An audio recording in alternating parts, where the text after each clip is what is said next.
Hello friends, मैं संजीव कुमार सिंह स्वागत करता हूं आप सभी का कैंपस शिक्षा के इस चैनल पे। जैसा कि आप जान रहे हैं, बीएचयू पीजी की काउंसलिंग शुरू हो चुकी है, सीट अलॉट होने लगे हैं, फीस पेमेंट का ऑप्शन आने लगा है आपके पास।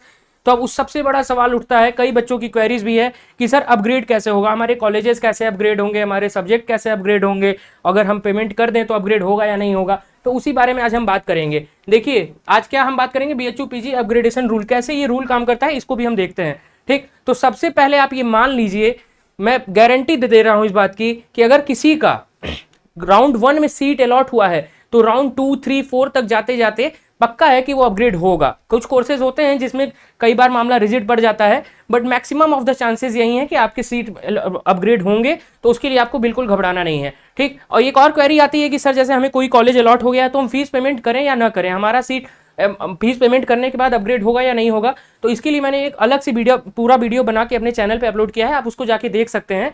रही बात अपग्रेडेशन की, तो अपग्रेडेशन के बाद भी आपका जो फीस है वो रिफंड हो जाएगा, एडजस्ट हो जाएगा। और फीस के लिए कोई वो नहीं, फीस एक मतलब अमाउंट है जिसके लिए आप एश्योर किया जाता है कि आप इस काउंसलिंग में पार्टिसिपेट करेंगे। ठीक, तो अब देखते हैं हम पहले आप ये देख लीजिए कि इसी प्रोसीजर में आपकी सारी चीजें अपग्रेडेशन काम करेगी। ठीक, सबसे पहले DMC, MMB, direct main campus, ये फैकल्टी ऑफ मेन कैंपस की जो होते हैं, एफएमसी, डीएमसी, कई जगह ऐसे लिखा रहता है।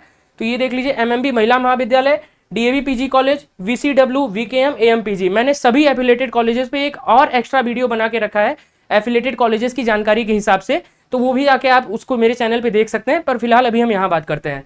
तो देखिए, जैसे किसी को मान लीजिए कि डीएमसी मिल गया, हाँ, अभी किसी को काउंसलिंग प्रोसीजर में मिल गया, उनको क्या मिल गया, ये डीएबी मिल गया। ठीक ना, ये देखिए डीएबी मिल गया, तो क्या चांसेस हैं कि उनको डीएबी से उठ के ये डीएमसी मिलेगा। हाँ, यहाँ पे एक चीज और काम करती है, गर्ल्स और बॉयज क्राइटेरिया पे। ठीक ना, मेल फीमेल क्राइटेरिया पे हमें ये भी जानना होगा कि इनमें से कितने गर्ल्स कॉलेजेस हैं और कितने कोएड कॉलेजेस हैं। तो एक डीएमसी, ये डायरेक्ट मेन कैंपस और डीएवी पीजी कॉलेज ही ऐसे हैं जिसमें लड़के लड़कियां साथ में पढ़ते हैं, ये कोएड है, बाकी सारे गर्ल्स कॉलेज हैं। तो लड़कियों के हर क्राइटेरिया पे ज्यादा चांसेस होते हैं अपग्रेड होने के। ठीक ना, इसको भी साथ में ध्यान दीजिएगा, इस बात को भी, कि लड़कियों के ज्यादा चांसेस होते हैं अपग्रेड होने के, और उनके ज्यादा इसलिए चांसेस होते हैं क्योंकि कॉलेजेस ज्यादा हैं, सीट्स ज्यादा हैं, हर कोर्स में सीट्स ज्यादा हैं। तो ठीक है, यहाँ हम आगे देखते हैं कि अगर किसी को डीएवी पीजी कॉलेज अलॉट हुआ है तो अगर राउंड 2 या राउंड 3 तक काउंसलिंग बढ़ती है तो कट ऑफ और नीचे गिरेंगे। ठीक, और वैसे ही साथ में उनको मेन कैंपस में भी कॉलेज अपग्रेड होगा। तो इसके लिए निश्चिंत रहना है कि कॉलेज कैसे अपग्रेड होगा। अब देखिए, general category, EWS, SC, ST, OBC का भी यही यहाँ पे कई बार क्राइटेरिया होता है। अगर आपको जनरल कैटेगरी से एएमपीजी, बीकेएम, बीसीडब्ल्यू ये सब मिल रहा है तो चांसेस बहुत कम है कि आपको एफएमसी मिल पाएगा। बट यदि जनरल कैटेगरी से, हाँ, वहीं अगर आपको एससी, एसटी या ओबीसी से कुछ मिल रहा है तो चांसेस है कि आपको एमएमबी तक तो मिल सकता है।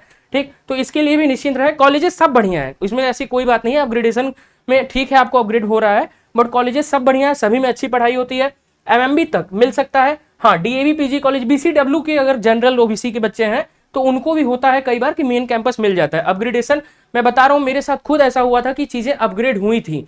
मैं कॉलेजेस का नहीं, मैं अपने पीजी का बताऊं तो मेरे पीजी में पहले मेरा एडमिशन हुआ था पेड सीट पे, है ना। तो फिर पेड सीट पे एडमिशन हुआ, मैंने सीट लॉक किया, पेमेंट किया, सारा प्रोसीजर, डॉक्यूमेंट वेरिफिकेशन सब कुछ हो गया।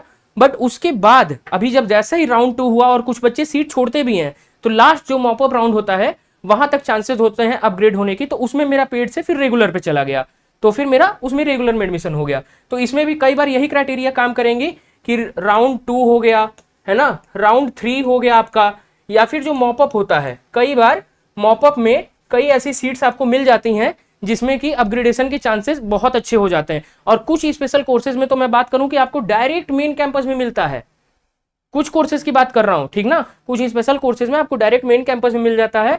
बट और देखिए, जैसे यहाँ पे किसी लड़की को मान लीजिए बीकेएम मिला, तो उसके क्या चांसेस हैं कि उसको डीएबी मिल जाएगा, उसको एमएमबी मिल जाएगा, या उसको एफएमसी मिल जाएगा। देखिए, इसके भी चांसेस कोर्स बाय कोर्स और कैटेगरी बाय कैटेगरी वेरी करते हैं। बट फिलहाल के तौर पे हम ये मान के चलते हैं कि राउंड 1 में जिसको जो कॉलेजेस मिले हैं वो इसी पोर्टफोलियो पे, इसी मतलब पैरामीटर पे, अप डाउन टू अप के क्राइटेरिया पे अपग्रेड होंगे। ठीक ना, आप इस चीज को देख लीजिए और इसको अच्छे से समझ लीजिए, पैनिक नहीं करना है, घबराना नहीं है। और जिसको भी, जैसे मान लीजिए किसी को डीएमसी मिल गया, ठीक, एक बात मान के चलते हैं, और उसको इस समय पेड सीट पे मिला है, ठीक ना। अभी तो खैर मान लीजिए कई कम चांसेस हैं कि आपको पेड सीट पे मिलेंगे, क्योंकि राउंड 1 में सबको रेगुलर पे ही बात होती है। बट अगर आपको डीएमसी में मेन कैंपस में भी पेड सीट पे मिला है तो पॉसिबिलिटीज हैं कि वो भी आगे चल के आपको रेगुलर सीट पे मिल जाएंगी। और रही बात की फीस पेमेंट की, जैसा मैंने पहले भी बताया, तो फीस पेमेंट कर देंगे, फीस पेमेंट करके अपनी सीट लॉक कराएंगे, अपग्रेडेशन का वेट करेंगे। और सबसे बड़ी चीज कि अपने मेल को लगातार चेक करेंगे, पोर्टल चेक करेंगे, और बीएचयू की कोई भी नोटिस आती है तो वो तो मैं आपको बताऊंगा ही। उसके लिए चैनल को लाइक करें, शेयर करें और सब्सक्राइब कर लें। और जो भी ये वीडियो बच्चे देख रहे हैं अपने दोस्तों तक जरूर पहुंचाएं, क्योंकि अपग्रेडेशन की प्रॉब्लम बहुत आ रही है बच्चों में। तो इसको ज्यादा से ज्यादा शेयर करें और चैनल को सब्सक्राइब करके बेल आइकन दबा दें ताकि कोई भी इंपॉर्टेंट इन्फॉर्मेशन आपसे छूट ना जाए। देखिए बुलेटिन में और कई प्रोसीजर में बीएचयू नोटिस तो जारी करता है, बट कई बार चीजें ऐसी होती हैं कि वो आपको समझ में नहीं आती। तो उसके लिए मैं हूं यहाँ पे, आप बिल्कुल निश्चिंत रहिए। पूरा चैनल हमारा उसी भी यहाँ पे काम करेगा आपके लिए। सिर्फ बीएचयू ही नहीं, डीयू, जेएनयू, इन सब चीजों के लिए भी आगे मैं एक्सपेक्टेड कट ऑफ की वीडियोस लेके आता रहूंगा। तो इसलिए चैनल को लाइक शेयर सब्सक्राइब करके रखिए। जल्दी मिलते हैं अगले वीडियो में, तब तक के लिए धन्यवाद।